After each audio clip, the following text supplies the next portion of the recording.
अब आज के वीडियो में हम स्वर संधि के भेद के बारे में जानेंगे। स्वर संधि के 5 भेद हैं। पहला दीर्घ संधि, दूसरा गुण संधि, तीसरा वृद्धि संधि, चौथा यर्ण संधि और 5वां आयादी संधि। अब देखिए दीर्घ संधि के बारे में कि दीर्घ संधि होता क्या है। तो दो समान स्वरों को मिलाकर दीर्घ स्वर हो जाता है। आ, ई और उ दीर्घ हैं। यहाँ पर देखिए कि कैसे दीर्घ स्वर हो जाता है। तो ह्रस्व स्वर है अ जोड़ अ बराबर आ। यहाँ अ जोड़ आ बराबर आ जोड़ अ बराबर आ। इसी प्रकार यहाँ हम ई को देखते हैं तो ई जोड़ ई बराबर ई जोड़ ई बराबर ई जोड़ ई बराबर ई।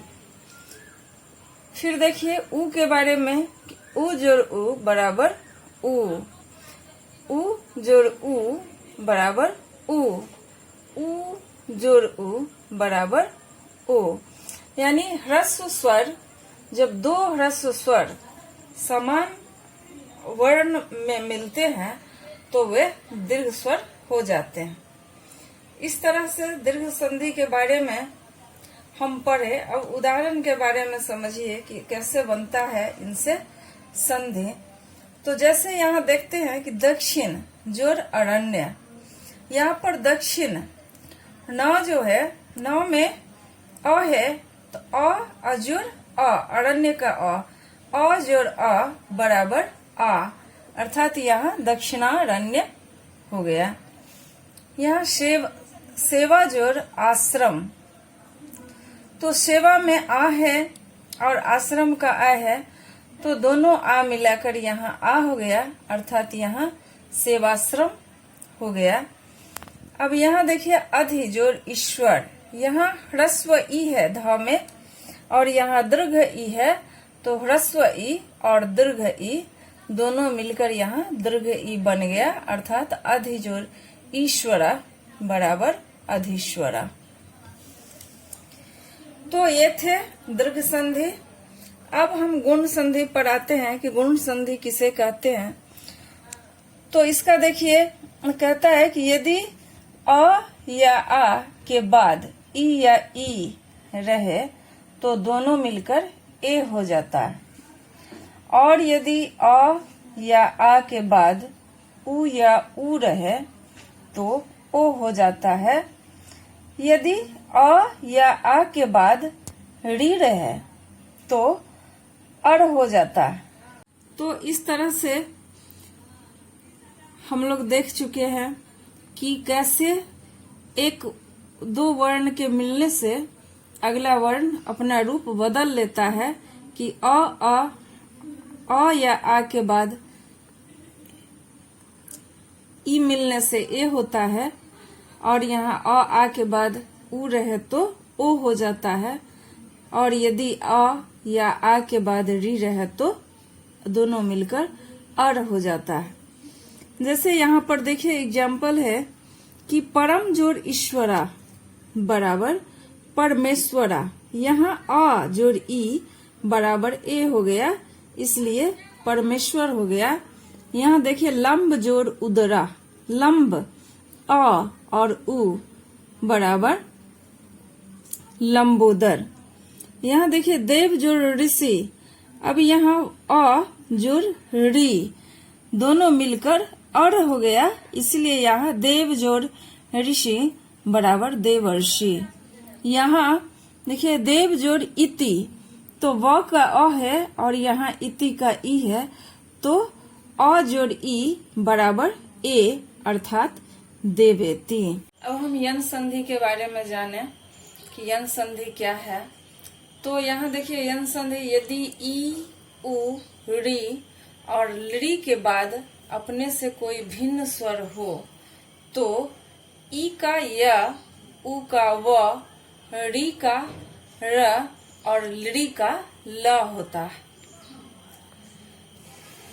ई उ री ली को याद करने के लिए यहाँ देखिए कुछ सूत्र दिया गया है कि ई का हम य, उ का व, री का र और ली का ल।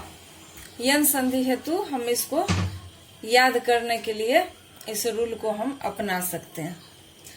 उदाहरणार्थ देखिए यहाँ पर कहता है कि यदि इति जोड़ आकर्ण्य, इत्याकर्ण्य, यदि जोड़ अपि, यद्यपि, पितृ जोड़ आदेश, पित्रादेशा। अब यहाँ देखिए वृद्धि संधि के बारे में समझें कि वृद्धि संधि क्या है। तो यदि अ या आ के बाद ए या ऐ रहे तो दोनों के स्थान पर ऐ हो जाता है। यदि अ वर्ण के बाद ओ या औ रहे तो दोनों के स्थान पर औ हो जाता है।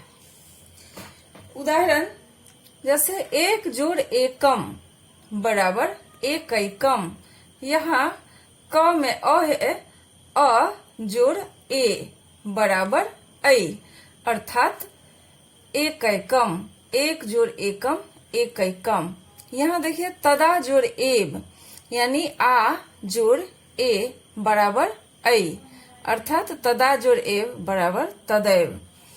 महाजोड़ ओजस्वी, यहाँ आ है, यहाँ ओ है, तो आ और ओ मिलके औ हो गया, अर्थात महाजोड़ ओजस्वी बराबर महोजस्वी।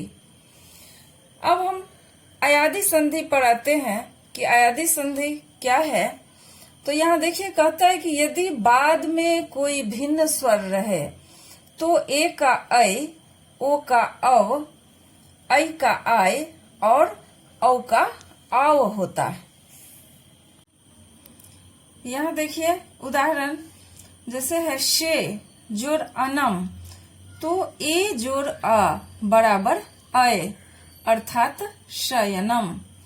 यहाँ भो जोड़ अनम, भो का ओ जोड़ अ बराबर अव, यानी भवनम। यहाँ देखिए गई जोड़ अका, तो ऐ जोड़ अ, ऐ जोड़ अ बराबर आय, अर्थात गायिका इत्यादि। इस तरह से बहुत सारे शब्द हैं जिसे जोड़ करके हम संधि या फिर हम संधि विच्छेद करते हैं। तो इस तरह से आज स्वर संधि का पांचों भेद पूरा हो गया। अब हम अगला वीडियो में व्यंजन संधि की विस्तृत जानकारी देंगे। धन्यवाद।